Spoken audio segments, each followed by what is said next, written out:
Hello everyone.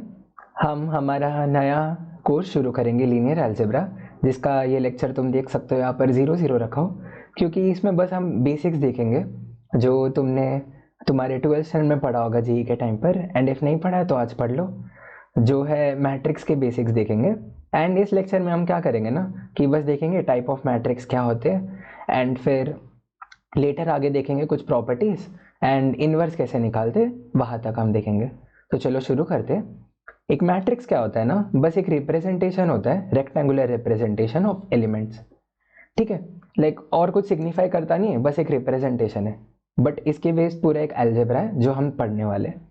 First चीज देखेंगे, अगर मैं एक मैट्रिक्स ए बोल रहा हूँ तो इसको मैं डिनोट कैसे कर सकता हूँ ना, ए ऑफ आई जे, जहाँ पर मेरा स्मॉल ए जो है वो एक एलिमेंट को डिनोट करता है। ठीक है, and whole bracket M cross N. M cross N जो है ये क्या है, मेरा ऑर्डर ऑफ मैट्रिक्स। ठीक है, ऑर्डर ऑफ मैट्रिक्स क्या होता है, मेरा number of rose cross number of columns, जो मैं लिखा हूं एम क्रॉस एन। तो मेरा एम क्या होगा यहाँ पर, ये हो गया मेरा number of rows, and N क्या हो गया मेरा नंबर ऑफ कॉलम्स। तुम इधर देख सकते हो कि मैंने इधर एक लिखा है 3x4 का मैट्रिक्स लिखा है। ठीक है, तो यहाँ पर ब्लू लाइन से जो मैंने लिखा है ये है मेरा कॉलम, जो तुम देख सकते हो ये वर्टिकली डाउन है, एंड रो जो है मेरा हॉरिजॉन्टल लाइन है एक। ठीक है, तो इस मैट्रिक्स में टोटल नंबर ऑफ रोज कितने, ये एक हो गया A11 A12 A13 A14 वाला एक रो हो गया। सेकेंड रो हो गया A21 A22 A23 A24 वाला, एंड थर्ड हो गया A31, इधर 3 मिसिंग है, एक सेकेंड।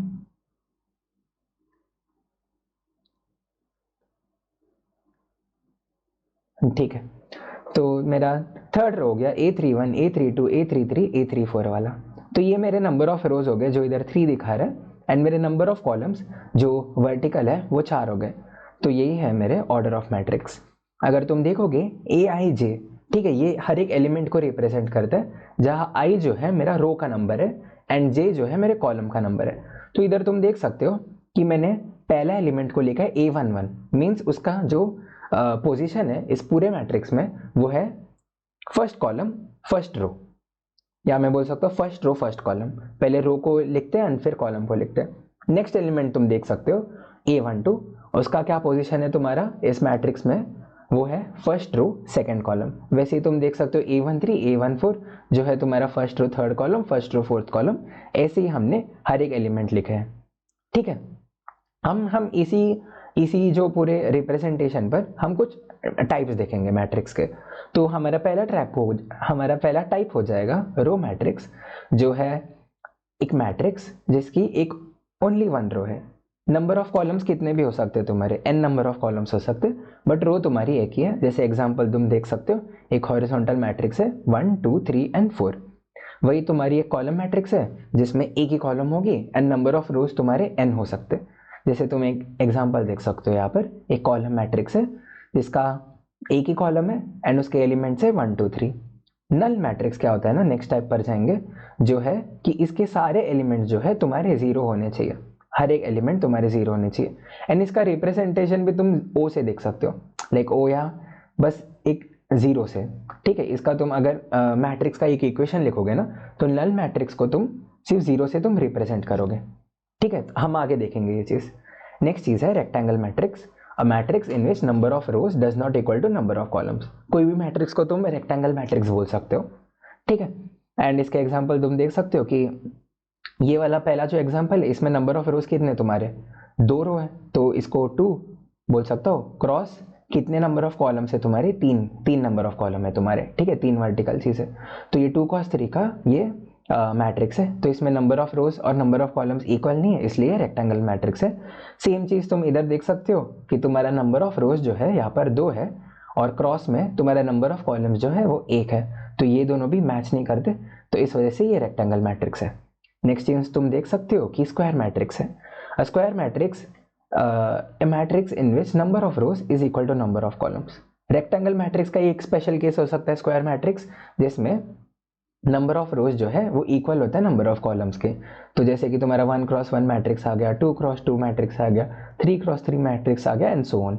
एंड तुम्हारा डिटर्मिनेंट जो होता है वो बस स्क्वायर मैट्रिक्स के लिए डिफाइंड होता है। ठीक है, तो नेक्स्ट चीज देखेंगे हम अपर ट्रायंगल मैट्रिक्स। अपर ट्रायंगल मैट्रिक्स का क्या लेना देना है? अपर ट्रायंगल मैट्रिक्स क्या बोलता है ना कि a square matrix in which aij is equal to 0 for i greater than j। i greater than j कैसे दिखेगा हमें कि समझ लो कि मेरा एक एलिमेंट है, i ग्रेटर देन j चाहिए मुझे, मतलब कॉलम का जो उसका एक स्पेसिफिकेशन है वो कॉलम का ग्रेटर है एंड किससे ग्रेटर है? रो से ग्रेटर है। सॉरी उल्टा बोल दिया, ठीक है चलो।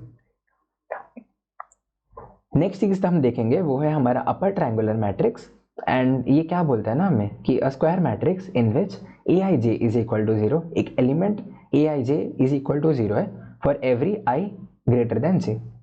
आई ग्रेटर देन जे कैसा दिख सकता है हमें कि ए आई जे कैसे दिख सकता है तुम्हें जिसमें आई ग्रेटर देन जे है? A31 दिख सकता है एक तो मुझे, A32 दिख सकता है, 3x3 मैट्रिक्स लिए बोल रहा हूँ, और फिर तुम्हें कैसा दिख सकता है? A21 दिख सकता है। तीन ही एलिमेंट हो जाएंगे 3x3 में जिसमें आई ग्रेटर देन जे। तो ये सारे एलिमेंट जो है मेरे जीरो होने वाले, तब जाकर मैं बोलूंगा कि ये अपर ट्रायंगुलर मैट्रिक्स है। जैसे तुम इस एग्जांपल में देख सकते हो, ये जो एलिमेंट है ये मेरा है A21 वाला एलिमेंट, इसके नीचे वाला एलिमेंट जो है मेरा A31 वाला एलिमेंट है, एंड इसके बाजू वाला जो है मेरा A32 वाला एलिमेंट है। ये तीनों एलिमेंट जीरो है। जब ये तीनों एलिमेंट जीरो है तब मैं बोल सकता हूँ कि ये मैट्रिक्स जो है वो अपर ट्रायंगुलर मैट्रिक्स है। नेक्स्ट चीज पर जाएंगे जो है मेरा स्ट्रिक्टली अपर ट्रायंगल मैट्रिक्स। जो ये यूटीएम लिखा हो वो यही चीज लिखा हो, अपर ट्रायंगुलर मैट्रिक्स। तो तुम इधर देख सकते हो a square matrix in which aij is equal to 0 for I greater than equal to j। इसमें और ऊपर वाले चीज में एक ही जो डिफरेंस है वो है इसमें I greater than equal to j है। तो इसमें जो हमारे पहले जो एलिमेंट्स थे वो कौन से देखते हो? वो ये वाले थे कि A31 था मेरा, एक मेरा A32 था एंड एक मेरा A21 था। इसके साथ और कौन से एलिमेंट्स जुड़ जाएंगे? ए i j is equal to 0 कब होगा? जब आई इक्वल टू जे वाले एलिमेंट्स भी आ जाएंगे। जैसे कि मेरे आ जाएंगे A11, मेरा आ जाएगा A12, A12 नहीं A22, एंड मेरा एक चीज आ जाएगा A33। ये सारे एलिमेंट जीरो हो जाएंगे जब स्ट्रिक्टली अपर ट्रायंगल मैट्रिक्स होगा। ठीक है, यही उसकी डेफिनेशन है ना कि आई ग्रेटर देन इक्वल टू 0। तो यही तुम एग्जांपल में भी देख सकते हो कि तीन एलिमेंट तो ये तुम्हारे जीरो थे जैसे अपर ट्रायंगल मैट्रिक्स थे, बट एडिशनली तुम्हारा जो ये वाले एलिमेंट्स है, जो A11 है, जो A22 है, जो A33 है, ये भी जीरो हो रहा है स्ट्रिक्टली अपर ट्रायंगल मैट्रिक्स में। ठीक है, नेक्स्ट चीज तुम देख सकते हो lower triangular matrix. Lower triangular matrix क्या हो जाएगा कि एक square matrix in which a i j is equal to 0 for i less than j. I less than j वाले कौन से एलिमेंट्स हो गए? वो एलिमेंट्स हमें किस हिसाब से देखेंगे ना, एक हो जाएगा तुम्हारा A12, एक तुम्हारा जाएगा A13 एंड एक तुम्हारा जाएगा A23। ठीक है, ये तीन एलिमेंट होंगे एक 3x3 मैट्रिक्स के अंदर। तो ये तीनों एलिमेंट जो है तुम्हें जीरो हो जाएगा। इसी चीज को तुम लोअर ट्रायंगुलर मैट्रिक्स बोलोगे। जैसे तुम इस एग्जांपल में देख सकते हो, ये तुम्हारा कौन सा एलिमेंट है? ये तुम्हारा A12 वाला एलिमेंट है, ये तुम्हारा A13 वाला एलिमेंट है एंड ये तुम्हारा A23 वाला एलिमेंट है। ये तीनों एलिमेंट तुम्हारा जीरो आ रहा है, तो इसलिए मैं बोल सकता हूँ ये एंटायर मैट्रिक्स जो है वो एक लोअर ट्रायंगुलर मैट्रिक्स है।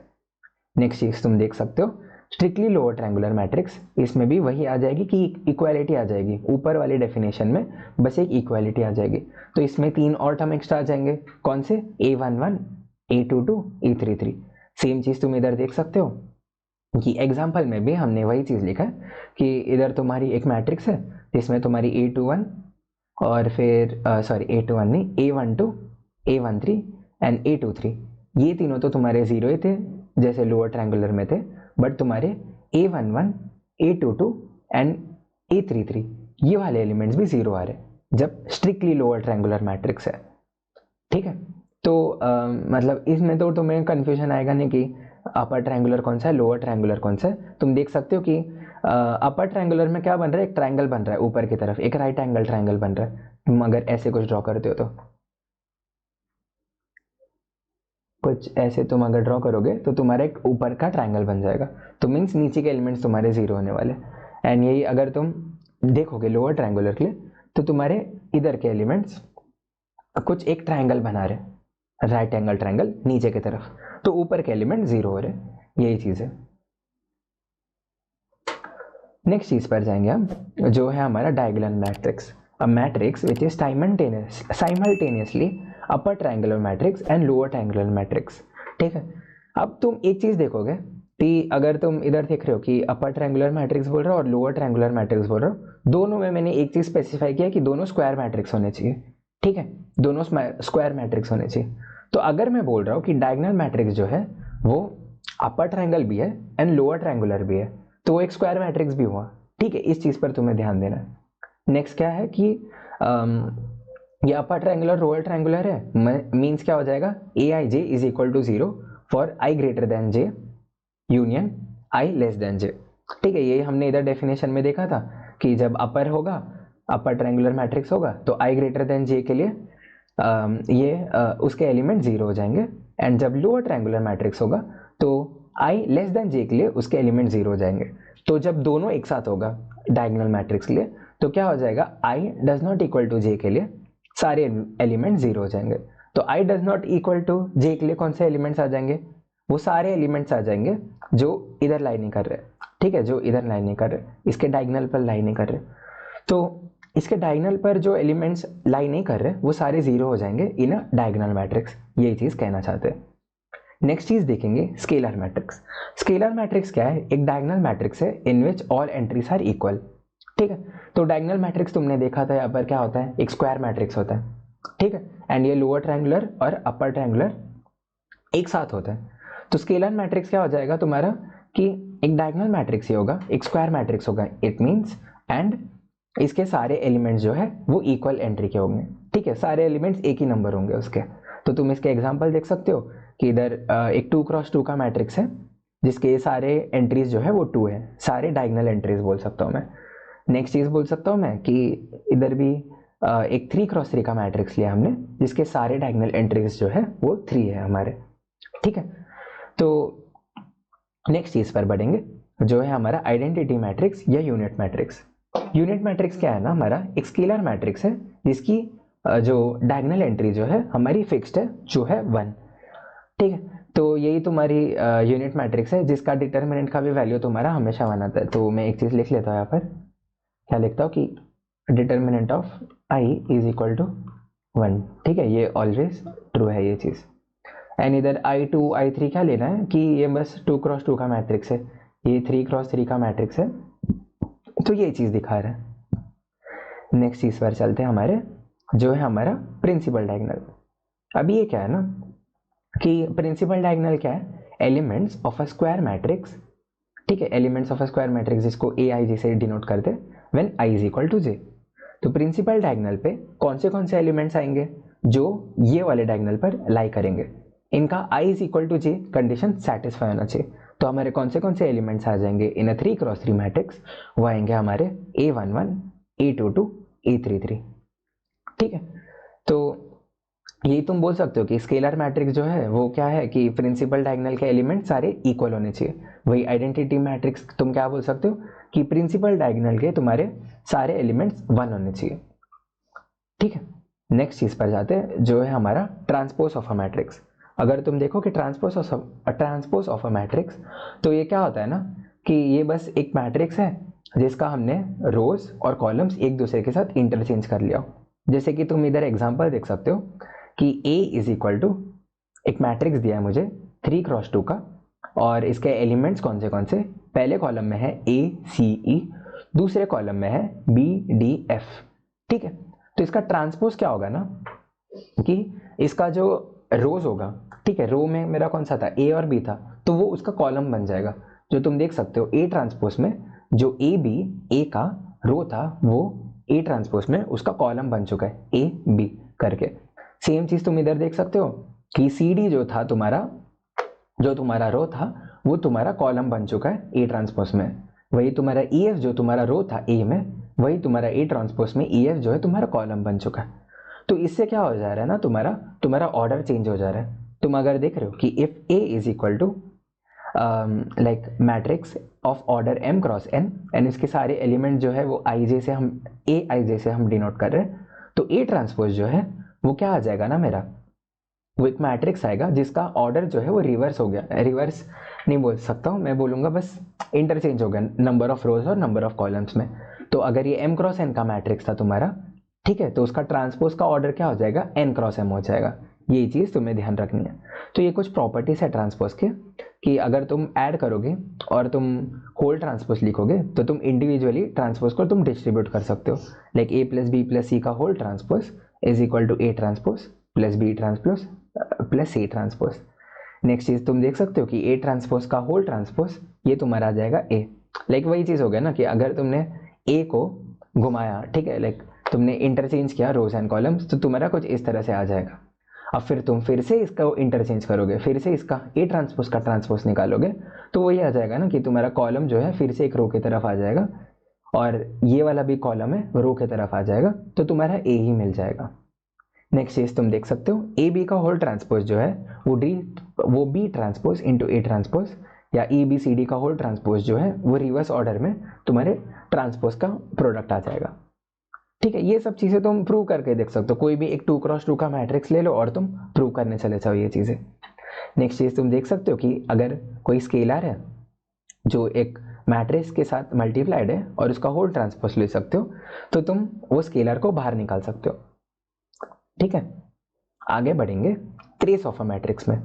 ट्रेस ऑफ अ मैट्रिक्स क्या है ना, sum of all elements of the principal diagonal. ठीक है, तो प्रिंसिपल डायगोनल हमें पता है कि जिसका i और j इक्वल होता है। ठीक है, तो ये वाले एलिमेंट्स आ जाएंगे प्रिंसिपल डायगोनल में। तो एक 2x2 का मैट्रिक्स लिया मैंने और इसके प्रिंसिपल डायगोनल में कौन से एलिमेंट्स आ रहे हैं, एक a11 आ रहा है एंड एक a22 आ रहा है। तो ट्रेस ऑफ a क्या आ जाएगा मेरा, a11 प्लस a22। ठीक है, तो प्रॉपर्टीज ऑफ ट्रेस तुम देख सकते हो कि trace of a is equal to trace of a transpose. तो ये चीज़ तुम देख भी सकते हो कि अगर तुमने एक और हाँ, एक और चीज़ तुम देख सकते हो कि ट्रांसपोज जो है ना, ट्रांसपोज जो है तुम कोई भी मैट्रिक्स के लिए ले सकते हो। ऐसा फिक्स नहीं है कि तुमको स्क्वायर मैट्रिक्स ही होना चाहिए। ठीक है, ट्रांसपोज के लिए ऐसा कोई चीज़ फिक्स नहीं है, तुम कोई भी मैट्रिक्स का ट्रांसपोज ले सकते हो। बट ट्रेस के लिए तुम बस स्क्वायर मैट्रिसेस के ट्रांसपोज ले सकते हो। क्यों तुम पूछोगे, क्योंकि अगर तुम देख सकते हो मैंने लिखा है sum of all elements of the principal diagonal. तुम ऊपर जाओ थोड़े नोट्स में, प्रिंसिपल डायगोनल के लिए मैंने क्या डेफिनेशन लिखी है, elements of a square matrix. तो इससे क्या हो जाएगा, प्रिंसिपल डायगोनल हमेशा दिखेगा हमें जब मैट्रिक्स हमारा कैसा हो, एक स्क्वायर मैट्रिक्स हो। तो वही चीज है, ट्रेस ऑफ अ मैट्रिक्स तभी पॉसिबल है जब वो मैट्रिक्स स्क्वायर हो। तो ये चीज तुम समझ सकते हो कि ट्रेस तभी ढूंढ सकते हो जब मैट्रिक्स तुम्हारी स्क्वायर हो, बट ट्रांसपोज तुम हमेशा ढूंढ सकते हो। तो अगर ये तुम देख रहे हो कि trace of A is equal to trace of A transpose, तो ट्रेस देख रहे हो तो एक स्क्वायर मैट्रिक्स के लिए देख रहे हो, और एक स्क्वायर मैट्रिक्स को अगर तुम उसका ट्रांसपोज भी निकालोगे तो डायगोनल एलिमेंट्स उसके चेंज नहीं होते, तुम देख सकते हो। तो वही चीज है कि इसलिए उसका ट्रेस इक्वल हो जाएगा क्योंकि डायगोनल एलिमेंट्स चेंज नहीं होते। सेम ये चीजें तुम कर देख सकते हो, trace of A plus B is equal to trace of B plus A is equal to individual traces trace of A plus trace of B, and जो फर्दर रूल्स है, प्रॉपर्टीज है, तुम देख सकते हो। नेक्स्ट चीज हम जाएंगे सिमेट्रिक मैट्रिक्स में। सिमेट्रिक मैट्रिक्स क्या है ना, एक मैट्रिक्स को हम, जैसे एक मैट्रिक्स ए है हमारा, उसको हम सिमेट्रिक कब बोलेंगे ना, जब a is equal to a transpose के बराबर आ जाएगा। ठीक है, और ये कब कब ट्रू है ना, मैं वो भी दिखाते हैं। चलो हम पहले इक्वालिटी ऑफ मैट्रिक्स में देखते हैं। ठीक है, तो इक्वालिटी ऑफ मैट्रिक्स में मैं दो मैट्रिक्स ले रहा हूँ, ए इज इक्वल टू, इसका जो ऑर्डर है वो है हमारा m क्रॉस n, एंड इसको हम रिप्रेजेंट करेंगे ए आई जे से, ए आई जे उसके एलिमेंट्स होंगे, एंड b जो है वो एक मैट्रिक्स है, वो भी सेम ऑर्डर का है m क्रॉस n से, और उसके हम एलिमेंट्स को बी आई जे से हम उसको रिप्रेजेंट करेंगे। ठीक है, तो मैं कब बोल सकता हूँ a matrix A is equal to B, पहला कंडीशन तो होना चाहिए कि उसका ऑर्डर सेम होना चाहिए, दोनों मैट्रिसेस के ऑर्डर सेम होना चाहिए। अगर ए का m क्रॉस n है तो b का भी m क्रॉस n होना चाहिए, तब जाकर तुम इक्वल का सोच सकते हो। नेक्स्ट चीज, अगर मैंने बोल दिया है कि matrix A is equal to matrix B है, मीन्स इनके सारे एलिमेंट्स जो है, जो मैंने इधर लिखा है a i j m cross n is equal to b i j m cross n, इनके सारे एलिमेंट्स जो है वो इक्वल होने चाहिए। जैसे तुम इधर के एग्जाम्पल में देख सकते हो कि इधर क्या लिखा है कि एक मैट्रिक्स दिया मैंने जिसके रो एंट्रीज है ए बी, एंड नीचे वाले रो के एंट्रीज है सी डी, एंड उसको इक्वल लिखा है मैंने एक और मैट्रिक्स से 1 3 2 4 से। तो इससे क्या आ जाएगा, ये अगर मैंने इक्वल लिखा है, दोनों मैट्रिसेस को मैंने इक्वल अगर लिखा है, तो दोनों के ऑर्डर पहली बात तो सेम होने चाहिए। तो तुम देख सकते हो कि दोनों मैट्रिसेस के ऑर्डर जो है वो है 2x2, मीन्स पहला कंडीशन तो सही है। दूसरा चीज़ क्या है कि तुम्हें क्या करना है कि हर एक एलिमेंट उसके सेम होने चाहिए। तो मैं इससे क्या बोल सकता हूँ, a is equal to 1, b is equal to 3, c is equal to 2 and d is equal to 4, कुछ इस हिसाब से। ठीक है, तो आई होप तुम्हें इक्वालिटी समझा होगा इससे। तो यही हम थोड़ा ऊपर चले जाते हैं सिमेट्रिक मैट्रिक्स के अंदर। ये क्या बोल रहे हैं ना, a is equal to a transpose होना चाहिए, तब मैं बोल सकता हूँ सिमेट्रिक होगा। तो तुम एक मैट्रिक्स को देखते ही बोल सकते हो क्या कि वो सिमेट्रिक है कि नहीं। वो देखते हैं कि सपोज मैंने ले लिया a इज इक्वल टू क्या, मेरा एक 2x2 मैट्रिक्स ले लिया मैंने, जिसके जो एलिमेंट्स हैं वो है a11, a12, a21, a22। तो अगर तुम उसका ट्रांसपोज लोगे तो तुम्हें क्या आ जाएगा, a11, a21, a12, a22। क्या किया तुमने, बस रोज और कॉलम्स को इंटरचेंज कर लिया है। तो जब तुम इक्वालिटी लगाने जाओगे, इधर का ये कहाँ चला गया, जब तुम इक्वालिटी लगाने जाओगे तो तुम्हारा क्या होगा, this element is equal to this element, a11 is equal to a11, ये तो तुम्हें पता ही है। नेक्स्ट चीज क्या आ जाएगा, a12 is equal to a21, ये चीज तुम्हें देखेगा। नेक्स्ट चीज इधर भी a21 is equal to a12, ये तो ऊपर से तुम्हें मिल गया। एंड उसका नेक्स्ट चीज क्या आ जाएगा, a22 is equal to a22, ये तो तुम्हें पता ही है। तो ये इक्वालिटी ऑफ मैट्रिक्स से हमें क्या एक रिजल्ट मिलता है ना कि a21 is equal to a12। यही चीज क्या मैंने इधर लिखा है कि aij is equal to ajI, ये हमें कब दिखेगा, जब एक मैट्रिक्स सिमेट्रिक हो। तुम ये वाला एग्जांपल देख सकते हो यहाँ पर, जो है मेरा एक सिमेट्रिक मैट्रिक्स लिया है, पर मैं बता कैसे रहा हूं ना, क्योंकि इधर मेरा जो एलिमेंट है इसको मैं क्या बोलूंगा कि ये रो में कौन सा है, कौन से रो में, फर्स्ट रो में, एंड कॉलम कौन सा है इसका, सेकंड है। तो मतलब ये मेरा a12 वाला एलिमेंट है, और ये मेरा कौन सा एलिमेंट है, ये ऊपर से नीचे सेकंड रो में है, एंड ये फर्स्ट कॉलम में है। ठीक है, तो ये मेरा कौन सा एलिमेंट है, a21। तो मेरा a12 और a21 दोनों इक्वल है। नेक्स्ट चीज अगर मैं देखूंगा कि ये मेरा a13 वाला एलिमेंट है, एंड ये मेरा a31 वाला एलिमेंट है। ठीक है, तो ये दोनों भी इक्वल आ रहे हैं। नेक्स्ट चीज मैं क्या देख सकता हूँ कि ये मेरा कौन सा एलिमेंट है, a32 वाला एलिमेंट है, एंड ये मेरा a23 वाला एलिमेंट है। तो ये दोनों भी इक्वल आ रहे हैं। तो अगर मैं देख रहा हूँ कि मेरा a21 is equal to a12 आ रहा है, a13 is equal to a31 आ रहा है, and a32 is equal to a23 आ रहा है किसी भी मैट्रिक्स में, तो वो सिमेट्रिक मैट्रिक्स है, मैं देख कर ही बता सकता हूँ। ठीक है, तो यही कंडीशन है कि a is equal to a transpose एक सिमेट्रिक मैट्रिक्स के अंदर। नेक्स्ट चीज हम देखेंगे स्क्यू सिमेट्रिक मैट्रिक्स, एंड इसमें हम क्या देखेंगे ना कि ये कब बोलते हैं हम स्क्यू सिमेट्रिक है, जब a is equal to negative of a transpose. ठीक है, a is equal to negative of a transpose. तो तुम इधर देख सकते हो कि अगर मैंने a ले लिया, इधर मैंने लिखा नहीं है बट ये मेरा है a ले लिया, और ये मेरा क्या हो गया, नेगेटिव ऑफ a ट्रांसपोज हो गया। ठीक है, तो a मेरा क्या है, a11, a12, a21, a22। ठीक है, and negative of a transpose क्या है मेरा, पहले a ट्रांसपोज देखेंगे तो मेरा क्या हो जाएगा, a11, a12 हो जाएगा। इधर a12 कैसे लिखा है मैंने, इधर a21 होगा, इधर a12 होगा, एंड इधर a22 होगा। क्या किया तुमने, बस नंबर ऑफ रोज और कॉलम्स को तुमने इंटरचेंज कर लिया ताकि तुम्हें ट्रांसपोज मिल जाए। ठीक है, तो अभी मैं फिर से वही चीज लगा दूंगा, इक्वालिटी ऑफ मैट्रिसेस। ठीक है, एंड एक नेगेटिव साइन आ जाएगा क्योंकि इधर है कि a is equal to negative of a transpose, तो वो नेगेटिव साइन लगा देंगे।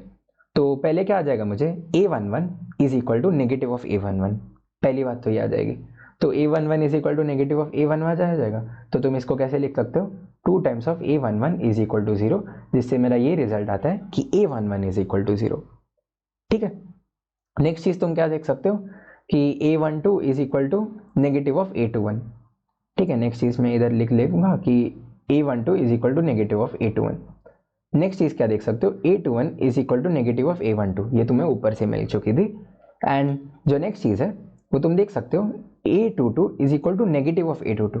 वही चीज है कि इधर मेरा a22 is equal to negative of a22 आ गया। इसका मतलब क्या है, मेरा a22 जो है वो मेरा 0 आ जाएगा। ठीक है, तो स्क्यू सिमेट्रिक मैट्रिक्स को तुम कैसे देख पाओगे, स्क्यू सिमेट्रिक मैट्रिक्स को, कि अगर उसके जो डायगोनल एलिमेंट्स है, ठीक ना, डायगोनल एलिमेंट्स है वो सारे 0 है, क्योंकि तुम देख सकते हो इधर a11 0 आ रहा है, a22 0 आ रहा है, वैसे ही करते करते तुम्हारा a33 0 आएगा, a44 0 आएगा, a55 0 आएगा। तो अगर तुम्हारे सारे डायगोनल एलिमेंट्स 0 आ रहे हैं, एंड जो तुम्हारे ये वाले एलिमेंट्स है लाइक aij वो नेगेटिव ऑफ ए जे आई आ रहे हैं, जो मैंने इधर दो कंडीशंस लिखे। ठीक है, अगर ये दोनों कंडीशंस ट्रू आ रहे हैं मेरे, तो ये एक स्क्यू सिमेट्रिक मैट्रिक्स है। तो मैं देखकर बता सकता हूँ, लाइक ये एग्जांपल देखते हैं। सबसे पहले मैं क्या देखूंगा कि डायगोनल एलिमेंट्स जो है वो सारे जीरो आ रहे हैं, तो मैं सोच सकता हूँ कि चलो ये स्क्यू सिमेट्रिक हो सकता है। नेक्स्ट चीज कि ये जो है मेरा जो 1 वाला एलिमेंट है, ये किधर गया, हाँ ये जो है मेरा कौन सा है, ये A12 वाला एलिमेंट है और ये A21 वाला एलिमेंट है, दोनों एक दूसरे के नेगेटिव है। यही चीज मैं देख सकता हूँ, ये मेरा A13 वाला एलिमेंट है एंड ये मेरा A31 वाला एलिमेंट है, दोनों एक दूसरे के नेगेटिव है। यही मैं चीज देख सकता हूँ, ये मेरा A कौन सा एलिमेंट 2 3 वाला एलिमेंट है और ये मेरा A32 वाला एलिमेंट है, दोनों एक दूसरे के नेगेटिव है। तो मेरे डायगोनल जो मेरे डायगोनल एलिमेंट्स हैं वो सारे जीरो है एंड बाकी जो एलिमेंट्स है वो एक दूसरे के नेगेटिव है। ठीक है, like a i j is equal to negative of a j i. तो तब मैं बोल सकता हूँ कि मेरा जो मैट्रिक्स है वो मेरा स्क्यू सिमेट्रिक मैट्रिक्स है। ठीक है, तो चलो हमारा नेक्स्ट मैट्रिक्स देखेंगे जो है हमारा आइडेम्पोटेंट मैट्रिक्स। अगर तुम इसका डेफिनेशन देखोगे, a matrix A is said to be idempotent if a square is equal to a. यानी कि अगर मैं क्या करता हूँ कि मैं दोनों साइड ना, इसके दोनों साइड में डिटर्मिनेंट लेता हूँ, तो कैसा दिखेगा ना मुझे, determinant of a square is equal to determinant of a, कुछ इस हिसाब से दिखेगा। एंड मुझे एक प्रॉपर्टी पता है कि अगर मैं डिटर्मिनेंट ऑफ ए भी लिख रहा हूँ तो इसको मैं कैसे लिख सकता हूँ ना, इसको मैं लिख सकता हूँ determinant of A into determinant of B, कुछ इस हिसाब से लिख सकता हूँ। ठीक है, तो वही मैं लिख सकता हूँ determinant of A into a को कैसे लिख सकता हूँ, determinant of A into determinant of a. तो इसी को मैं कैसे लिख सकता हूँ, डिटर्मिनेंट ऑफ ए का होल स्क्वायर। ठीक है, तो यही चीज है कि determinant of a square is equal to determinant of a का होल स्क्वायर। तो ये मैं रब कर लेता हूँ, ये अंदर की बात है थोड़ी। तो ये कैसा दिखेगा तुम्हें कि अगर तुमने दोनों साइड डिटर्मिनेंट ले लिया एंड तुम इसको LHS में लेकर आते हो, तो तुम्हें क्या आ जाएगा ना कि determinant of A times determinant of A minus 1 is equal to 0। तो डिटर्मिनेंट ऑफ ए तुम्हें सिर्फ दो ही चीज आ सकता है, इधर 0 और 1। ठीक है, तो आइडेम्पोटेंट मैट्रिक्स का तुम्हें डिटर्मिनेंट का हमेशा दो ही वैल्यू मिल सकता है, जो हो सकता है 0 या 1। नेक्स्ट मैट्रिक्स के टाइप पर जाएंगे जो है हमारा निलपोटेंट मैट्रिक्स। अब ये क्या है ना कि अ स्क्वायर मैट्रिक्स और a non null square matrix. ठीक है, उसके सारे एलिमेंट्स पहले से 0 नहीं होने चाहिए, इसलिए लिखा है non null square matrix is nilpotent if A power n is equal to 0। ठीक है, ए पावर, अब हम पावर पर देखेंगे कि पावर पर थोड़ा चर्चा करेंगे। जो n जो है हमारा वो क्या है ना कि इंडेक्स ऑफ निल पोटेंसी है, बस एक नाम दे दिया उसे और कुछ नहीं। एंड n जो है हमारा एक पॉजिटिव इंटीजर होना चाहिए इस हिसाब से। एंड अगर तुम समझो ना कि अगर a पावर n पे तुम्हें वो 0 आ रहा है, ये 0 है तुम्हारा, 0 नहीं है। ठीक है, तुम इसको 0 नहीं मानोगे, बट ये क्या है तुम्हारा 0 जो है, मैं इधर क्या बोलूंगा, ये 0 जो है तुम्हारा एक नल मैट्रिक्स है। ठीक है, एक नल मैट्रिक्स है। मैंने जब नल मैट्रिक्स का टाइप बोल रहा था तब मैंने ये चीज़ भी क्लैरिफाई किया था कि जो 0 है नल मैट्रिक्स को हम 0 से रिप्रेजेंट करेंगे और इसका जो है ऑर्डर जो है वो सेम एज ए होगा, या बोल सकता हूँ मैं a पावर n होगा। ठीक है, दोनों का ऑर्डर सेम ही होगा। तो मैं यही बोल सकता हूँ कि 0 जो है मेरा वो 0 एक नंबर नहीं है बट एक मैट्रिक्स है। ठीक है, 0 एक मैट्रिक्स है, ये ध्यान देना तुम। और वो एक नल मैट्रिक्स है जिसका सेम ऑर्डर होगा एस ए या a पावर n। ठीक है, तो इधर यही लिखा है कि a power n is equal to 0, या जो एक नल मैट्रिक्स है। तो ऐसा नहीं होना चाहिए कि a पावर n माइनस 1 भी 0 जाना चाहिए, तब तो गड़बड़ हो जाएगा। ठीक है, तो a power n minus 1 does not equal to 0 आना चाहिए, और फिर जब तुम a पावर n ढूंढते हो तब वो 0 आएगा, तब हम बोलेंगे कि वो एक निल पोटेंट मैट्रिक्स है जिसका n जो है वो इंडेक्स ऑफ निल पोटेंसी है। या मैं इसको एक और वर्ड्स में बोल सकता हूँ कि n जो है वो है मेरा smallest power of a for which it becomes equal to null. ठीक है, स्मॉलेस्ट पावर ऑफ a, अगर समझ लो कि a कोई तो मेरा एक मैट्रिक्स है, मैंने उसको मल्टीप्लाई किया खुद से ही। ठीक है, लाइक ए स्क्वायर ढूंढा, ए क्यूब ढूंढा, ए पावर 4 ढूंढा, ए पावर 5 पर मुझे वो नल मैट्रिक्स मिल रहा है, तो उसका निल पोटेंसी का मुझे इंडेक्स क्या मिल जाएगा, मुझे 5 मिल जाएगा। एंड वो स्मॉलेस्ट पावर होगा ए का जिसके लिए वो नल मिल रहा है, उसके बाद हमेशा नल ही होने वाला है, ये तुम ध्यान रख लो। अगर तुम्हें ए पावर 5 तुम्हें नल मिल रहा है तो ए पावर 6 तुम्हें 100% नल मिलने वाला है। ठीक है, तो a पावर 6 को तुम ये नहीं बोलोगे कि जो 6 जो है तुम्हारा इंडेक्स ऑफ निल पोटेंसी नहीं हो जाएगा, बट तुम्हारा n जो इक्वल टू 5 है, जिसपे तुम्हें फर्स्ट टाइम a जो है नल मिला था, वो तुम्हारा इंडेक्स ऑफ निल पोटेंसी हो जाएगा। तो तुम इधर एक एग्जांपल देख सकते हो, बट इधर एक मैट्रिक्स मल्टीप्लिकेशन यूज हो रहा है, तो पहले हम मैट्रिक्स मल्टीप्लिकेशन देखेंगे। तो इधर तुम देख सकते हो मैट्रिक्स मल्टीप्लिकेशन। तो क्या लिखा है कि a जो है एक मैट्रिक्स है जिसका ऑर्डर जो है वो m क्रॉस n है, एंड इसके एलिमेंट्स को हम aij से रिप्रेजेंट करेंगे। वही b जो है मेरा एक मैट्रिक्स है जिसका ऑर्डर जो है वो p क्रॉस q है, एंड इसके एलिमेंट्स को हम bij से रिप्रेजेंट करेंगे। ठीक है, तो मैं बोल रहा हूँ कि सबसे पहले पॉसिबिलिटी देखेंगे कि मैट्रिक्स मल्टीप्लिकेशन कब पॉसिबल है, फिर हम कर देखेंगे। तो पहले पॉसिबिलिटी देख लेते हैं। तो वो कैसा बता रहा है ना कि A B is possible if n is equal to P. क्या बताना चाह रहा है कि ए बी जो है, लाइक मैं पहले लिख लेता हूँ ए बी अच्छे से, ए बी जहाँ ए का जो हमारा ऑर्डर है वो m क्रॉस n है, एंड बी का जो ऑर्डर है वो हमारा p क्रॉस q है। ठीक है, ये पॉसिबल कब है ना, ये पॉसिबल तब है जब इसका n मतलब पहला जो मैट्रिक्स है जिसको तुम मल्टीप्लाई कर रहे हो उसके number of columns is equal to number of rows of second matrix जिसको तुम मल्टीप्लाई कर रहे हो। ठीक है, फिर से सुनो, अगर मैं ए बी लिख रहा हूं, ठीक है, ये तब पॉसिबल है जब ए के जो फर्स्ट मैट्रिक्स है जिसको तुम मल्टीप्लाई करने वाले हो, जो फर्स्ट मैट्रिक्स है उसके नंबर ऑफ तुम्हारे जो कॉलम्स है वो इक्वल होना चाहिए नंबर ऑफ रोज के सेकेंड मैट्रिक्स से, तब जाकर मैट्रिक्स मल्टीप्लिकेशन पॉसिबल है। और तुम्हारा जो रिजल्टेंट मैट्रिक्स है उसका तुम्हारा ऑर्डर क्या आने वाला है, m क्रॉस q। ये तुम देख सकते हो, ये तुम सीधे सीधे देख सकते हो। नेक्स्ट चीज बी ए इज पॉसिबल, ये चीज रब कर लेता पहली बार, मैं लिखा हूं b A is possible. B a देखते, बी का मेरा ऑर्डर क्या था, मेरा p क्रॉस q था, एंड ए का मेरा ऑर्डर क्या था, m क्रॉस n था। ठीक है, तो B A is possible if q is equal to m।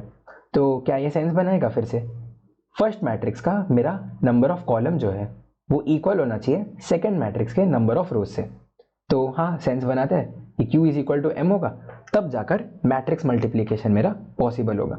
And इस रिजल्टेंट मैट्रिक्स का मेरा ऑर्डर क्या आ जाएगा, बी ए का मेरा ऑर्डर क्या आ जाएगा इस पूरे मैट्रिक्स का, इसका ऑर्डर आएगा मेरा जो रिमेनिंग चीज बचा है लाइक p और n, तो मेरा आ जाएगा p क्रॉस n आ जाएगा।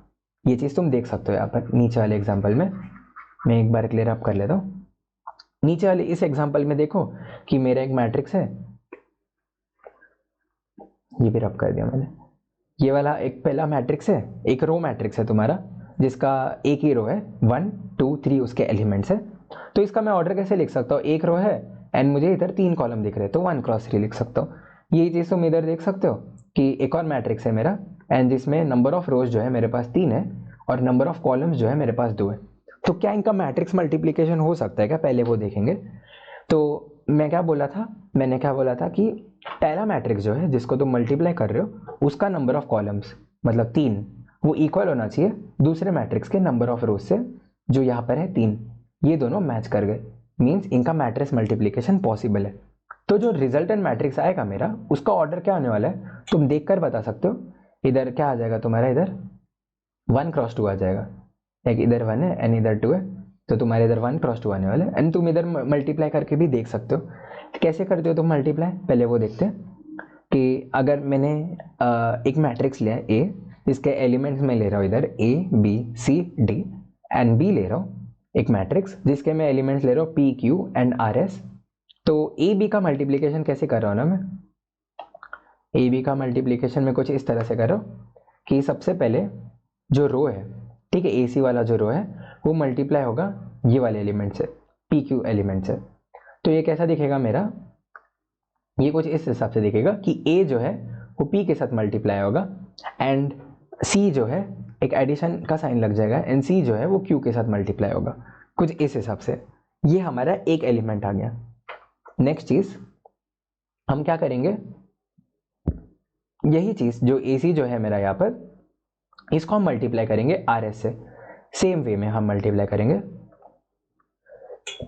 तो कैसा दिखने वाला है मेरा, ए जो है वो किससे मल्टीप्लाई होगा, आर से मल्टीप्लाई होगा, एडिशन का साइन लग जाएगा, सी जो है मेरा एस से मल्टीप्लाई होगा। सेम चीज तुम नेक्स्ट वाले रो के लिए कर सकते हो। ब्लू हाइलाइटर यूज कर लेता हूँ कि बी डी जो है, बी डी वो किससे पहले मल्टीप्लाई होगा, पी क्यू से मल्टीप्लाई होगा मेरा। तो ये कैसा दिखने वाला है मेरा कि इधर बी पी से मल्टीप्लाई हो जाएगा, एक एडिशन का साइन रहेगा, एंड डी क्यू से मल्टीप्लाई होगा, कुछ इस हिसाब से। सेम चीज़ हम कर लेंगे नेक्स्ट वाले चीज़ के लिए कि यहाँ पर जो बी डी है ये हमारे आर एस से मल्टीप्लाई होगा। तो ये कैसा दिखेगा हमारा, b जो है वो r से मल्टीप्लाई होगा, b times r plus d into S, ये कुछ इस हिसाब से देखेगा। तो क्या करना है तुम्हें कि मतलब रो टाइम्स कॉलम, जितने भी तुम्हारे हैं कॉलम उतने तुम्हारे तुम उतने बार टर्म्स आते रहेंगे तुम्हारे। फिर नेक्स्ट रो लेकर कॉलम से मल्टीप्लाई करना, नेक्स्ट रो लेकर कॉलम से मल्टीप्लाई करना, जितने तुम्हारे कॉलम है उतने तुम मल्टीप्लाई करते रहोगे, ठीक है। तो इस हिसाब से तुम्हारा आ जाएगा। तो वही हम ये नीचे वाले एग्जाम्पल में ट्राई करेंगे अचीव करने का। तो हम कैसे करेंगे कि सबसे पहला तो मेरा एक ही रो है, ठीक है, एक ही रो है मेरा। तो क्या आने वाला है कि इधर क्या आ जाएगा, पहले रो मल्टीप्लाइड बाय कॉलम, ए किससे मल्टीप्लाई होगा, 1 से मल्टीप्लाई होगा। तो मैं इधर लिख लेता हूँ एक ए इंटू 1 प्लस क्या आ जाएगा, बी जो होगा वो 2 से मल्टीप्लाई होगा, बी इंटू 2 प्लस सी जो होगा मेरा 3 से मल्टीप्लाई होगा, सी इंटू 3, ठीक है। ये एक एलिमेंट आ गया। अब एक और एलिमेंट आएगा, वो आएगा मेरा रो जो है नेक्स्ट कॉलम से मल्टीप्लाई होगा, लाइक ई जो है मेरा वो 1 से मल्टीप्लाई होगा, प्लस एफ जो है मेरा 2 से मल्टीप्लाई होगा, प्लस जी जो है मेरा 3 से मल्टीप्लाई होगा। ये कैसा मैट्रिक्स है तुम्हारा, जिसमें एक रो है 2 कॉलम है। तो इसको मैं क्या बोल सकता हूँ, 1 क्रॉस 2 वाला मैट्रिक्स है, ठीक है। और ये तुम इधर पहले तुम प्रेडिक्ट कर लिए थे कि ये इधर 1 और इधर 2, इससे तुमने प्रेडिक्ट कर लिया था कि ये 1 क्रॉस 2 वाला ही मैट्रिक्स होगा। तो ऐसे हम मैट्रिक्स मल्टीप्लीकेशन करते हैं। तो आई होप तुम्हें समझा होगा ये सारा चीज़। तो हम मैट्रिक्स मल्टीप्लीकेशन किसके लिए सीख रहे थे, निलपोटेंट मैट्रिक्स के लिए सीख रहे थे। तुम इधर अगर देख सकते हो कि ए जो है मेरा वो है 0 0 1 0, ये उसके एलिमेंट्स है। तो ए स्क्वायर जो है वो क्या आ जाएगा, ए खुद से मल्टीप्लाई होगा, लाइक 0 0 1 0 0 0 1 0। तो मैं वही चीज़ करने का ट्राई करूँगा कि पहले ये वाला रो, ठीक है, ये वाले कॉलम से मल्टीप्लाई होगा। तो कैसा दिखेगा मुझे, लाइक 0 मल्टीप्लाई 0 से होगा प्लस 1 मल्टीप्लाइड बाय 0 होगा। तो पहला एलिमेंट मेरा 0 आ जाएगा। अरे यार ये फिर से चला गया।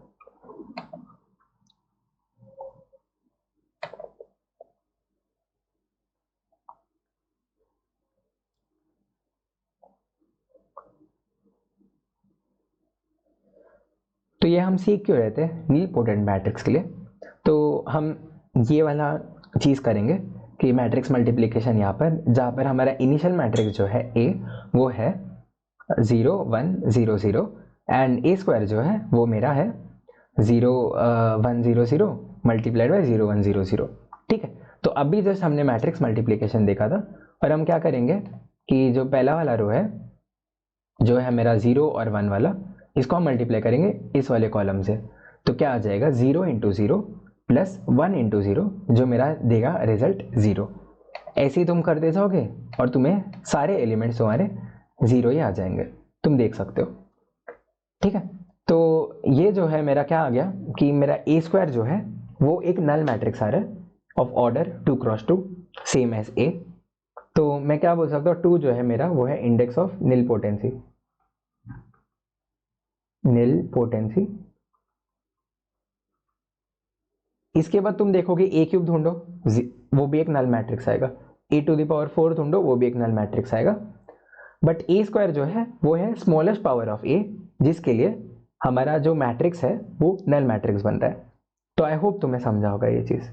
सो हमारे नेक्स्ट टाइप के मैट्रिक्स में देखेंगे जो है हमारा इनवॉलेंट्री मैट्रिक्स। एंड इसमें क्या है ना कि a matrix is said to be involuntary if a square is equal to i. अब तुम दोनों साइड डिटर्मिनेंट लगाओगे तो determinant of a square is equal to i आ जाएगा, डिटर्मिनेंट का आई। एंड आई का जो डिटर्मिनेंट है मैंने बोला था वो 1 होने वाला है, ठीक है। कोई भी ऑर्डर का हो उसका डिटर्मिनेंट हमेशा 1 देगा, जस्ट बिकॉज इधर स्क्वायर है। तो डिटर्मिनेंट ऑफ ए का क्या वैल्यू आ जाएगा, प्लस और माइनस 1 आ जाएगा, ठीक है। तो यही चीज़ तुम देख सकते हो कि एक एग्जाम्पल ये है कि a इज इक्वल टू 0 1 1 0। तो ए स्क्वायर क्या आ रहा है मेरा, मैट्रिक्स मल्टीप्लीकेशन कर रहा हूँ, जो आ रहा है मेरा i के बराबर आ रहा है 1 0 0 1 of order 2 cross 2 same as a का भी ऑर्डर 2 क्रॉस 2 है। हमारे लास्ट टाइप ऑफ मैट्रिक्स में जाएंगे जो है ऑर्थोगोनल मैट्रिक्स। ऑर्थोगोनल मैट्रिक्स क्या है ना कि A into A transpose is equal to a transpose is equal to a is equal to i. ठीक है, तो ऐसे टाइप के मैट्रिक्स को हम बोलेंगे ऑर्थोगोनल मैट्रिक्स, जो ये चीज सेटिस्फाई करता है ए टाइम्स उसके ट्रांसपोज वाला मैट्रिक्स, वो हमें दे देगा एक आइडेंटिटी मैट्रिक्स। या हम बोल सकते हैं कि ए ट्रांसपोज जो है वो ए इनवर्स के बराबर है। ए इनवर्स हम आगे देखेंगे हम कैसे ढूंढने वाले। तो एल्जेब्रा ऑफ मैट्रिक्स में देखते इक्वालिटी पर तो हमने पहले ही बात कर चुके हैं। एडिशन एंड सब्ट्रैक्शन पर देखेंगे। तो एडिशन में क्या है कि हम सारे एलिमेंट्स बस ऐड करेंगे सीधे सीधे, एक एलिमेंट से ऐड होगा। जैसे तुम इधर देख सकते हो कि A11 A12 A21 A22 वाला एक मैट्रिक्स है plus B11 B12 B21 B22 वाला मैट्रिक्स है। तो दोनों का ऐड कर रहे हो तो इधर A11 plus B11 A12 plus B12 A21 plus B21 so on. Next चीज तुम देखोगे सब्ट्रैक्शन में, इधर भी सेम चीज होगा, इंडिविजुअल एलिमेंट्स का तुम्हारा सब्ट्रैक्शन होने वाला है। बट ये कब पॉसिबल है? ये तभी पॉसिबल है जब दोनों का ऑर्डर सेम हो। जब तुम ऐड कर रहे हो या सब्ट्रैक्ट कर रहे हो, दोनों तुम्हारे मैट्रिक्स जो होंगे जिनको तुम ऐड या सब्ट्रैक्ट कर रहे हो उनका ऑर्डर तुम्हारा सेम होना चाहिए। लाइक इधर भी m क्रॉस n है, इधर भी m क्रॉस n है, इसलिए तुम ऐड या सब्ट्रैक्ट कर पा रहे हो। ठीक है, तो इसके प्रॉपर्टी तुम देख सकते हो, like a plus B is equal to b plus a plus whole of B plus c is equal to a plus b plus c. ये तुम कोई भी 2x2 मैट्रिक्स को तुम रेफरेंस लेके तुम ये प्रॉपर्टीज प्रूव करके देख सकते हो। नेक्स्ट चीज देखेंगे हम स्केलर मल्टीप्लिकेशन। स्केलर मल्टीप्लिकेशन क्या है ना कि अगर मैं एक स्केलर वैल्यू से एक मैट्रिक्स को मल्टीप्लाई कर रहा हूँ तो वो उस मैट्रिक्स के हर एक एलिमेंट के साथ मल्टीप्लाई होगा। जैसे तुम इधर देख सकते हो कि 10 इंटू एक मैट्रिक्स है 1 3 2 4, तो 10 जो है अब क्या हो जाएगा ना हर एक एलिमेंट से मल्टीप्लाई होने वाला है। जैसे 10 इंटू 1 10 इंटू 2 10 इंटू 3 10 इंटू 4 इस हिसाब से। तो अगर लाइक तो यही चीज़ है कि स्केलर तुम्हारे हर एक एलिमेंट से मल्टीप्लाई होने वाला है। नेक्स्ट चीज़ पर जाएंगे जो तुम्हारा है मैट्रिक्स मल्टीप्लिकेशन, और ये तो तुमने देख लिया था। तो क्या है, कुछ प्रॉपर्टीज है तुम देख सकते हो एंड ये तुम प्रूव करके भी देख सकते हो। इंपॉर्टेंट पॉइंट्स पर जाएंगे हमारे। क्या है ना कि a matrix A is called singular if determinant of A is equal to 0। हम देखेंगे कि नेक्स्ट लेक्चर में ना यही जो चीज़ है जो तुमने लिखा है यहाँ पर, जो मैंने लिखा है यहाँ पर कि डिटर्मिनेंट ऑफ ए 0 हो जाएगा तो तब हम मैट्रिक्स को सिंगुलर बोलेंगे। तो इसको मैं ना ज्योमेट्रिकली बताऊंगा कि ये पॉसिबल कैसे होता है एंड ये कौन से केस के लिए पॉसिबल होता है, एंड ये बहुत मजा आएगा ये चीज़ पढ़ने के लिए तुम्हें भी। तो नेक्स्ट पॉइंट पर जाएंगे कि अगर डिटर्मिनेंट 0 नहीं हो तो उसको नॉन सिंगुलर बोल देंगे। डिटर्मिनेंट 0 हुआ तो सिंगुलर बोलेंगे, नहीं 0 हुआ तो नॉन सिंगुलर बोल देंगे। थर्ड पॉइंट जो है वो है skew symmetric matrix of odd order is equal to 0। तुम लेकर देख सकते हो एक स्क्यू सिमेट्रिक मैट्रिक्स तुम लेकर देखो और 3x3 का देकर देखो। 5x5 का तो मत लेकर देखो क्योंकि उसका डिटरमिनेंट निकालने में थोड़ा प्रॉब्लम होगा। तो 3x3 वाला निकालो, उसका डिटरमिनेंट तुम्हें 0 आने वाला है। नेक्स्ट चीज क्या है तुम्हारा कि determinant of A is equal to determinant of A transpose.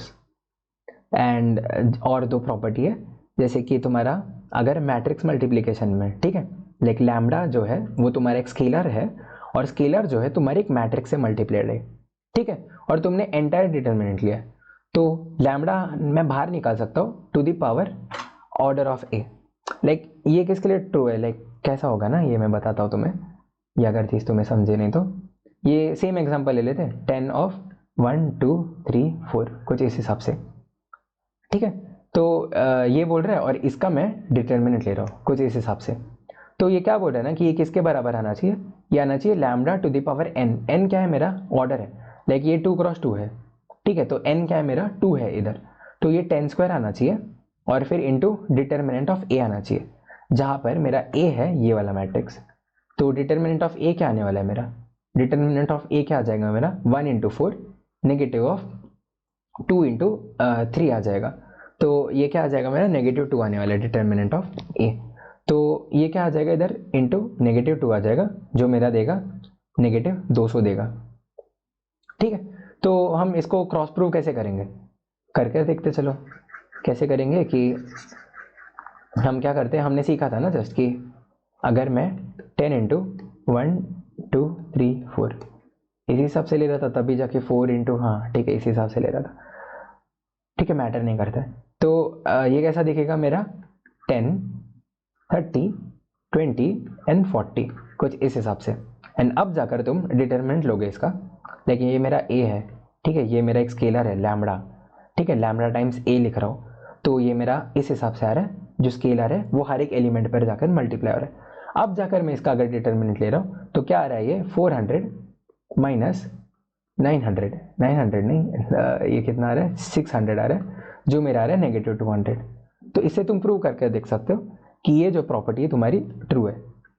तो वही चीज़ है, इसी प्रॉपर्टी को लिखने मतलब यही चीज़ को लिखने का एक अलग तरीका है जो प्रॉपर्टी 5 तुम्हें बताता है। एंड ये तो प्रॉपर्टी 6 तुमने देखा था ऊपर की, determinant of A B is equal to determinant of A and determinant of B.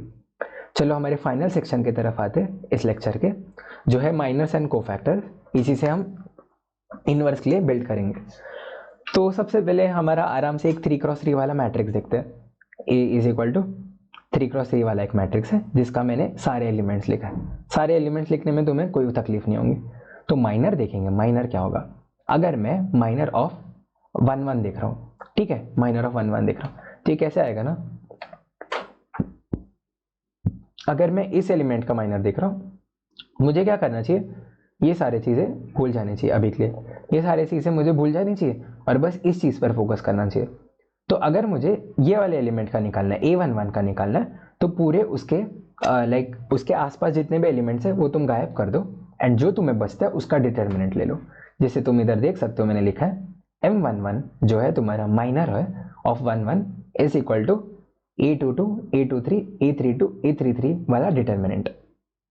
ठीक है, तो तुमने क्या किया सबसे पहले कि उस वाले जो है तो उस एलिमेंट पर गए, उसके आसपास जो भी था उसके साथ उसके आसपास जो भी था तुमने horizontally and vertically cancel out कर दिया, देखा हटा दिया, अभी के लिए नहीं देखना हमें। एंड फिर किस पर फोकस किया, जो रिमेनिंग चीज़ है उसका डिटर्मिनेंट निकाला, वो तुम्हारा माइनर हो जाएगा। सेम चीज़ तुम अगर इधर देखोगे कि मैंने किसका निकाला है, M12 का निकाला है ना, ठीक है, तो M12 इस पॉइंट पर आ गया। मैंने क्या बोला था कि हॉरिजॉन्टली एंड वर्टिकली हम चीज़ें हटा देंगे, तो हॉरिजॉन्टली मैंने चीज़ें हटा दी, वर्टिकली भी मैंने चीज़ें हटा दी, कुछ इस हिसाब से। तो बचा क्या मेरे पास, A21, A23, A31, A33, तो वही मेरा हो जाएगा determinant of A21, A23, A31, A33। ये मेरा क्या हो जाएगा, माइनर ऑफ 1 2। सेम चीज़ मैं इधर लिख लूँगा, लाइक M22 के लिए लिखा हो ना, तो मतलब इस पोजीशन के लिए लिखा हो, तो इस पोजीशन से मैं क्या करूँगा, हॉरिजॉन्टली हटूंगा, वर्टिकली भी हटूंगा, कुछ इस हिसाब से। बचेगा क्या मेरे पास elements, A11, A13, A31, A33, उसी का डिटर्मिनेंट मेरे को माइनर दे देगा। जैसे तुम इधर देख सकते हो माइनर ऑफ 2 2 क्या आ जाएगा मेरा, A11, A13, A31, A33। तो ऐसे तुम्हारे पास एक 3x3 मैट्रिक्स में कितने एलिमेंट्स है, टोटल तुम्हारे पास 9 एलिमेंट्स है। तो हर एक एलिमेंट पर तुम जाओगे, हॉरिजॉन्टली और वर्टिकली चीज़ें गायब कर कर जो तुम्हारे रिमेनिंग एलिमेंट्स रहेंगे तुम उसका डिटर्मिनेंट लेने वाले हो। सो टोटल तुम्हें 9 माइनर्स मिलेंगे इसलिए for a 3x3 matrix.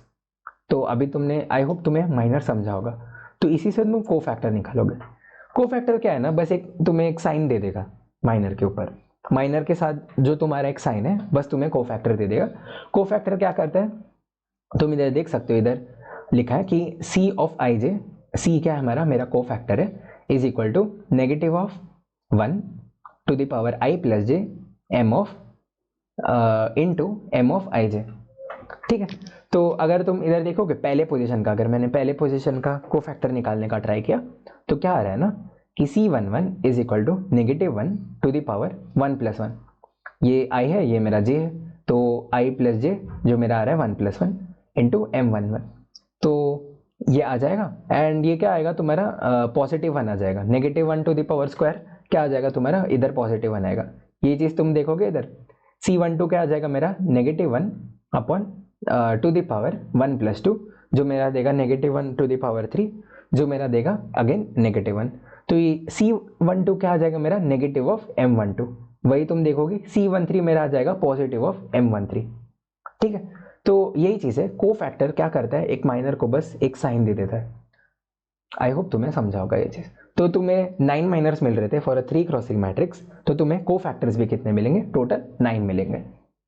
Next चीज़ क्या है कि को फैक्टर मैट्रिक्स देखेंगे, कोफैक्टर मैट्रिक्स क्या है ना कि इसके सारे एलिमेंट्स जो है वो कोफैक्टर्स होंगे, उसके रिस्पेक्टिव कोफैक्टर्स होंगे। जैसे तुम देखोगे पोजीशन A11 में उसके साथ कौन सा कोफैक्टर है, C11 वाला कोफैक्टर है। वैसे तुम पोजीशन A12 में क्या देखोगे, C12 वाला है। वैसे ही तुम देखोगे कि तुमने पूरे कोफैक्टर से ही मैट्रिक्स भर दिया। जब तुम पूरे कोफैक्टर से एक मैट्रिक्स भर दोगे और जो कोफैक्टर है वो उसके रिस्पेक्टिव लाइक एलिमेंट के साथ जुड़ा है, लाइक एलिमेंट के प्लेस पर है, तो तब तुम उस मैट्रिक्स को बोलोगे कोफैक्टर मैट्रिक्स। तो ऐसे तुम कोफैक्टर मैट्रिक्स को बिल्ड करोगे। तो ये तो सीधी सीधी चीज़ है कि तुम फर्स्ट चीज़ देख सकते हो कि A11 into C11 plus A12 into C12 plus A13 into C13 is equal to determinant of A। डिटर्मिनेंट कैसे निकालते हो, तुम क्या करते हो कि एक लेयर ऑफ तुम्हारा एक जो रो है तुम्हारा वो एलिमेंट्स का अपने ही कोफैक्टर से कोफैक्टर के रो से तुम मल्टीप्लाई करोगे तो तुम्हें डिटर्मिनेंट आ जाएगा।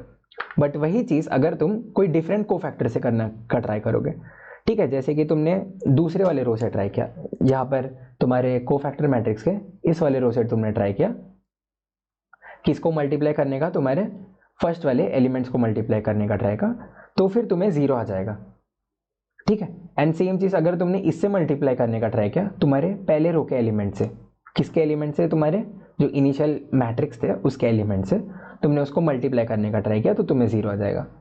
तो वही चीज़ तुम देख सकते हो कि अगर मैंने इधर जो सेकेंड रो है मेरा A21 A22 A23 वाला, अगर मैं इसको मल्टीप्लाई करूंगा कोफैक्टर मैट्रिक्स के इस वाले रो से C21 C22 C23 से, सबको खुद से मतलब like A21 C21 plus A22 C22 plus A23 C23, तो वो भी मुझे डिटर्मिनेंट ऑफ A ही देगा। तो आई होप तुम्हें समझा होगा कि कोफैक्टर मैट्रिक्स हम ढूंढ कैसे रहे एंड वो क्या वर्क कर रहा है। तो हम इतना सब कुछ सीख क्यों रहे थे, एडजॉइंट निकालने के लिए। एडजॉइंट क्यों सीख रहे, इनवर्स निकालने के लिए। तो एडजॉइंट ऑफ मैट्रिक्स देखते हैं। एडजॉइंट ऑफ ए क्या होगा, is equal to transpose of cofactor matrix of a, ठीक है। तो क्या करना है मुझे एडजॉइंट निकालने के लिए, सबसे पहले मुझे कोफैक्टर मैट्रिक्स निकालना है एंड उसका ट्रांसपोज कर देना है, मुझे सीधे सीधे एडजॉइंट आ जाएगा। तो जैसे मैं एक एग्जांपल देखता हूँ यहाँ पर जो दिया है मुझे, एक 3x3 मैट्रिक्स दिया मुझे एंड फिर उसके एलिमेंट्स मुझे दिख रहे हैं यहाँ पर। तो सीधे सीधे मैं इसके कोफैक्टर ढूंढ सकता हूँ। कोफैक्टर मैट्रिक्स कैसे आ रहा था, बस एक साइन कन्वेंशन दे रहे थे हमें, और किसको दे रहे थे, हमारे माइनर्स को दे रहे थे। तो ये वाले पोजीशन पर जहाँ पर इवन पावर्स आने वाले लाइक 1 + 1 1 + 3 पावर में लाइक -1 टू द पावर 1 + 1, फिर -1 टू द पावर 1 + 3, लिखने क्यों नहीं हो रहा है, -1 टू द पावर 1 + 3। तो ये सारे जगह पर मेरा माइनर जो है वो पॉजिटिव साइन के साथ आएंगे एंड जहाँ पर कुछ ऐसे चीज़ें दिख रहे हैं लाइक कोफैक्टर में 1 + 2 या -1 टू द पावर 2 + 3, कुछ ऐसे चीज़ें दिख रहे हैं, तो तब मेरे माइनर जो है वो नेगेटिव साइन के साथ आने वाले। तो वही चीज़ मैं इधर डायरेक्ट लिखने का कोशिश करूँगा, तुम आराम आराम से कर सकते हो। जैसे इधर लाइक तुम एक एक माइनर निकाल सकते हो, जैसे मैं इधर एक एक माइनर निकाल रहा हूँ, तुम एक एक कोफैक्टर निकाल सकते हो, C11 C12 C13 निकाल सकते हो एंड फिर तुम कोफैक्टर मैट्रिक्स बना सकते हो। तो मैं ट्राई करता हूँ कि मैं डायरेक्ट करने का, बट तभी भी तुम्हें मतलब आराम से पता कर करूँगा।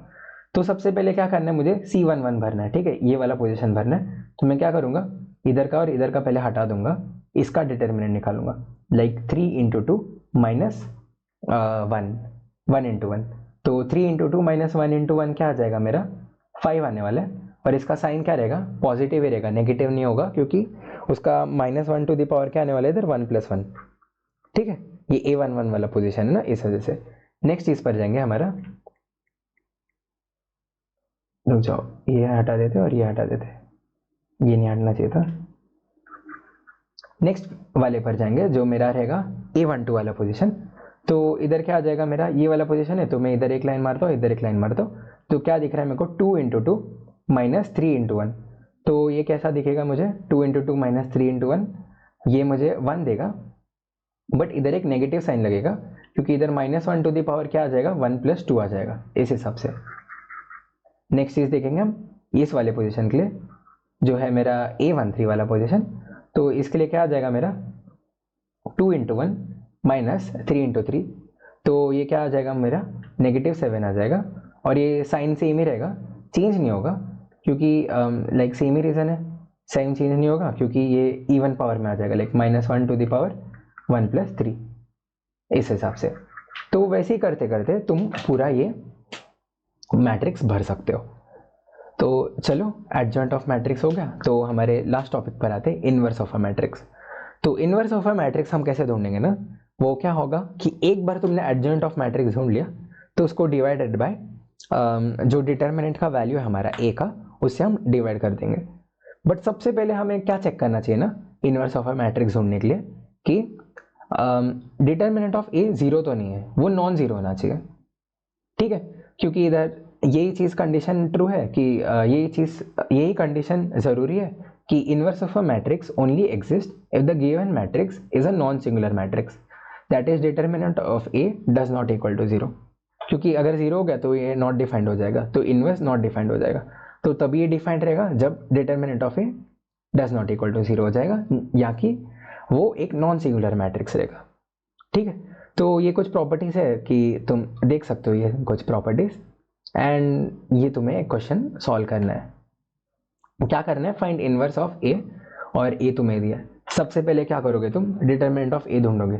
तो अगर मैं इधर किधर गया, हाँ इधर है, थोड़ा इधर नीचे जाते, ठीक है। तो अगर मैं इधर डिटर्मिनेंट ऑफ ए ढूंढूंगा तो ये क्या आ जाएगा ना, तुम देख सकते हो इधर एक जीरो है और इधर एक जीरो है, तो मेरे पास 2 जीरो आ जाएंगे, तो मैं डिटरमिनेंट को इसी वाले कॉलम से ओपन करने का कोशिश करूंगा। तो क्या आ जाएगा 1 इंटू ये आ जाएगा लाइक 1 इंटू 1 -2 इंटू 0, जो आ जाएगा मेरा 1 आ जाएगा। तो डिटर्मिनेंट ऑफ ए जो आने वाला है मेरा वो आ जाएगा 1। इस कॉलम से क्यों खोला, क्योंकि बाकी मैं जब इनसे मल्टीप्लाई करता लाइक 0 इंटू जो भी होता तो 0 होता, 0 इंटू जो भी होता तो 0 होता, इसलिए मैंने इस कॉलम से डिटर्मिनेंट को खोला है। तो डिटर्मिनेंट ऑफ ए मेरा 1 आ रहा है, which does not equal to 0, means इसका इनवर्स एग्जिस्ट करने वाला है, ठीक है, इसका इनवर्स एग्जिस्ट करने वाला है। तो मुझे क्या चाहिए रहेगा, एडजॉइंट ऑफ ए ढूंढना रहेगा। एडजॉइंट ऑफ ए ढूंढने के लिए मुझे क्या चाहिए रहेगा, पहले कोफैक्टर मैट्रिक्स चाहिए रहेगा। कोफैक्टर मैट्रिक्स के लिए मुझे कोफैक्टर्स चाहिए रहेगा। कोफैक्टर्स के लिए मुझे क्या चाहिए रहेगा, माइनस चाहिए रहेगा विद साइन कन्वेंशन। तो तुम आराम से ढूंढ सकते हो ये सारी चीज़ें। तो आई होप तुम्हें आज का लेक्चर समझा होगा। ये बस एक रिवीजन था जो तुमने 12th स्टैंडर्ड के जेई में पढ़ा होगा, एंड नेक्स्ट लेक्चर से मज़ा आएगा क्योंकि हम एक्चुअल में जो लीनियर अलजेब्रा है वो शुरू करेंगे। तो चलो तब तक लिए बाय बाय, पढ़ते रहो।